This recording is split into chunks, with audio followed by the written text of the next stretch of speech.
टीपू सुल्तान के दिव्य स्वप्न। कुछ साल पहले एक अंग्रेज इतिहासकार ने टीपू सुल्तान की एक जीवनी लिखी थी।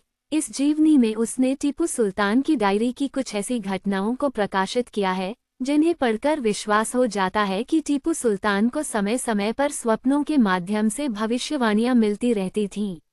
उनका इन भविष्यवाणियों पर गहरा विश्वास था। ये डायरी आज भी लंदन के इंडिया हाउस लाइब्रेरी में सुरक्षित है। इस डायरी के अनुसार एक रविवार को उन्होंने स्वप्न में देखा कि एक वृद्ध व्यक्ति हाथ में कांच का एक चमचमाता हुआ टुकड़ा लेकर उनके पास आया और कहा, सैलम के पास ऐसे कांच की खदान पहाड़ के पास है। जब टीपू ने सैलम के पास उस खदान की खोज कराई तो वह वास्तव में एक पहाड़ के पास निकली। 3221 मोहम्मद 1223 के खुशरबी के महीने के पहले दिन टीपू ने एक स्वप्न में अपने दुश्मन मोहम्मद अली को मरते देखा। ये स्वप्न भी कुछ दिनों बाद सच्चा साबित हुआ।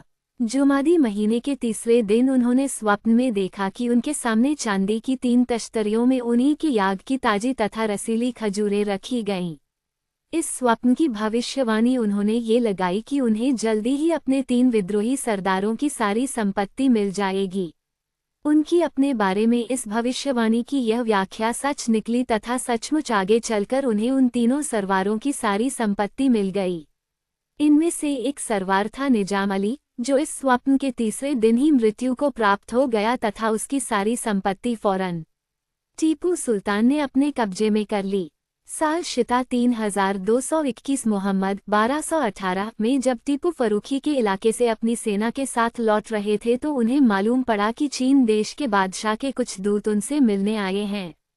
उन्होंने टीपू सुल्तान को एक सफ़ेद हाथी भेंट में देते हुए कहा, चीनियों ने सिकंदर तथा हुजूर आला के अलावा किसी और को सफ़ेद हाथी भेंट में नहीं दिया है।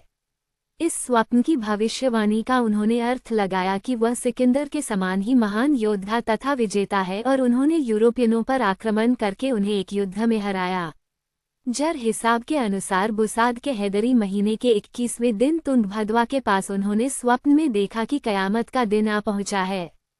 तभी एक हटे कट्टे अरब ने टीपू सुल्तान का हाथ थामकर उनसे पूछा, मैं मुर्तजा अली हूँ। अल्लाह के रसूल ने कहा है कि वे आपके बिना बहिश्त में कदम नहीं रखेंगे। इस स्वप्न के बाद तो टीपू की महत्वाकांक्षा और बढ़ गई तथा उन्हें लगा कि वह अजेय हैं। उन्होंने मराठों से लड़ाई छेड़ दी तथा उस लड़ाई में विजय प्राप्त की।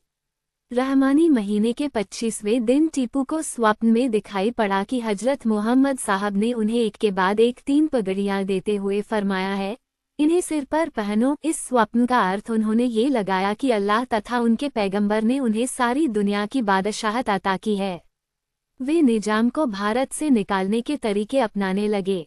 इस प्रकार टीपू सुल्तान अपने सारे जीवन में स्वप्नों के विशिष्ट अर्थ लगाकर भविष्यवाणियों से अपना मार्गदर्शन करते रहे।